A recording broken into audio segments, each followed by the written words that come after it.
भनिन्छ नि सत्यको मुख थुन्न सकिँदैन, सत्य एक दिन अवश्य बोल्छ भनेर। हो यस्तै भएको छ राष्ट्रिय स्वतन्त्र पार्टी रासपाका सभापति रवि लामिछाने जोडिएको बुटवलको सुप्रिम सहकारी ठगी प्रकरणमा पनि। सभापति लामिछाने पूर्वपक्षका लागि यति बेला कारागारमा कैदीको जीवन बिताइरहेका छन्। तर उक्त सहकारीका बचतकर्ताहरूले आफूहरूले रवि लामिछानेको नाममा किटानी जाहेरी नदिएको, आफूहरूको नामको दुरुपयोग गरी रवि लामिछानेका विरुद्ध नक्कली उजुरी दर्ता गरिएको र रवि लामिछानेलाई फसाउने काम भएको भन्दै बोल्न थालेका छन्। रवि लामिछाने विरुद्धको उजुरीमा नाम रहेका भनिएका बचतकर्ताहरू नै यसरी बोल्न थालेपछि यो सरकारले रविलाई प्रतिशोधकै आधारमा फसाएको हो भन्ने रवि लामिछानेका शुभचिन्तक समर्थकहरूको संख्यामा थप बल पुगेको छ। सहकारीका बचतकर्ताहरू यसरी एकपछि अर्को गरी बोल्न थालेपछि रवि लामिछाने विरुद्ध रूपन्देहीमा चलिरहेको गम्भीर मुद्दामा प्रश्न चिन्ह खडा भएको छ। वैशाख 16 गते रवि लामिछानेका विरुद्ध पूरक जाहेरी दिएका भनिएका 7 जनाहरूमध्ये बचतकर्ता नारायण पहराईले आफ्नो नाम दुरुपयोग गरी रवि लामिछानेलाई फसाउने काम गरेको बताएका थिए, जबकि उनको नाम 7 जनामध्ये पहिलो नम्बरमा रहेको थियो। आफूले आफ्नो रकम फिर्ताका लागि निवेदन दिएको तर रवि लामिछानेका विरुद्ध कुनै उजुरी नदिएको उनको भनाइ छ।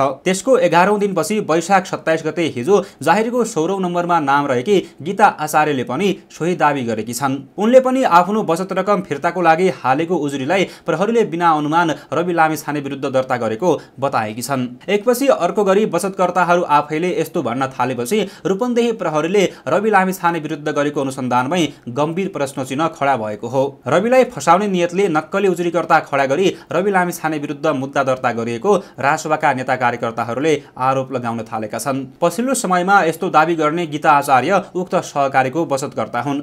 रवि लामिछानेका विरुद्धको उजुरीमा आफ्नो नाम आएपछि आफू असम्मित भएको उनले बताएकी छन्। उनले भनेकी छन्, मैले अलिकति दैनिक बचत गरेकी थिए, त्यसैले आफ्नो रकम फिर्ता पाइन्छ कि भनेर निवेदन लेखेको हुँ। कुनै व्यक्ति विशेषका विरुद्ध मुद्दा हालेकी छैन, कसैको नामै दिएर हालेकी पनि होइन र मलाई कुनै आधिकारिक ठाउँबाट जानकारी प्राप्त पनि भएको छैन। तर उजुरीकर्ताहरूमा मेरो नाम कसरी जोडियो कृपया जानकारी र निष्पक्ष छानबिनको माग गर्दछु। सहकारी ठगी प्रकरणमा अनुसन्धान गरिरहेको इलाका प्रहरी कार्यालय बुटवलका डीएसपी इन्द्रबहादुर राणाले संयुक्त उजुरीमा 1-2 जनाले नाम फिर्ता लिँदैमा केही फरक नपर्ने र मुद्दा प्रभावित नहुने दावी गरेका छन्। यो विषय किन यसरी आयो भन्ने सम्बन्धमा अध्ययन गर्न आवश्यक रहेको पनि उनको भनाइ छ।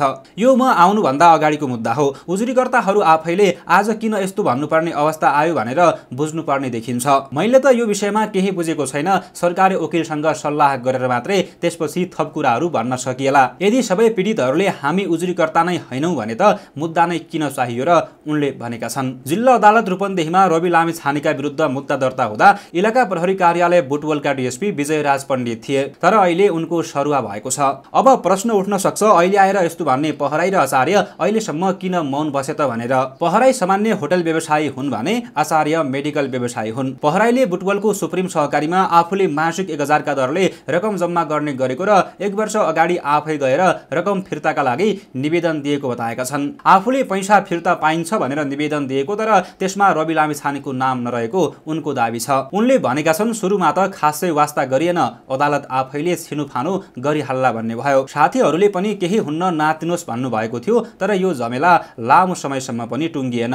लगातार लामो समयसम्म नाम आउन थालेपछि अब त बोल्नै पर्छ भन्ने भयो। साथीहरूसँग सल्लाह गरेर नै यो कुरा मैले सार्वजनिक गरेको हुँ, उनले भनेका छन्। आचार्यको भनाइ पनि उस्तै रहेको छ। आफूले रवि लामिछानेका विरुद्ध नभई बचत फिर्ताका लागि सामान्य निवेदन मात्रै दिएको उनको दावी छ। आफूले आफ्नो बचत रकम फिर्ताका लागि दिएको निवेदन यसरी दुरुपयोग भएको देख्दा आफूलाई आश्चर्य लागेको उनको भनाइ छ। मैले आफ्नो 72,000 फिर्ताका लागि निवेदन दिएकी हुँ। म कसैको विरोधी र कसैको समर्थक पनि होइन, तर बचत फिर्ताका लागि दिएको मेरो निवेदनलाई मेरो नाम दुरुपयोग गरी अरूलाई दुःख दिएको देख्दा मलाई असम्म लागेको छ। आफूलाई बिना कुनै जानकारी आफ्नो नाम प्रयोग गरी अरूलाई पीडित बनाउने काम भएकोमा उनले दुःख व्यक्त गरेकी छन्। बचत फिर्ताका लागि दिएको निवेदनलाई दुरुपयोग गरी अरूलाई पीडित बनाउन नहुने उनको तर्क रहेको छ। दर्शक महानुभावहरू, यो भिडियो हेरिसके पछाडि तपाईको मनमा के लाग्यो? रासपाका सभापति रवि लामिछाने जोडिएको बुटवलको सुप्रिम सहकारी ठगी प्रकरणमा उजुरीकर्ताहरू आफैले पछिल्लो समयमा आएर यस्तो बोल्न थालेको विषयमा तपाईँ के भन्नुहुन्छ? के साँच्चीकै उनीहरूको चाहना विपरीत, उनीहरूको इच्छा विपरीत प्रहरीले जबरजस्ती मुद्दा दर्ता गरेको हुन सक्छ त? कमेन्ट बक्समा आफ्ना विचारहरू लेख्नुहोला। साथै तपाईले अहिलेसम्म हाम्रो च्यानललाई सब्स्क्राइब गर्नु भएको छैन भने कृपया सब्स्क्राइब गरी हामीसँग जोडिनुहोला। आगामी दिनमा पनि यस्तै जानकारीमूलक र समाचारमूलक गतिविधिहरू लिएर हामी उपस्थित हुनेछौँ।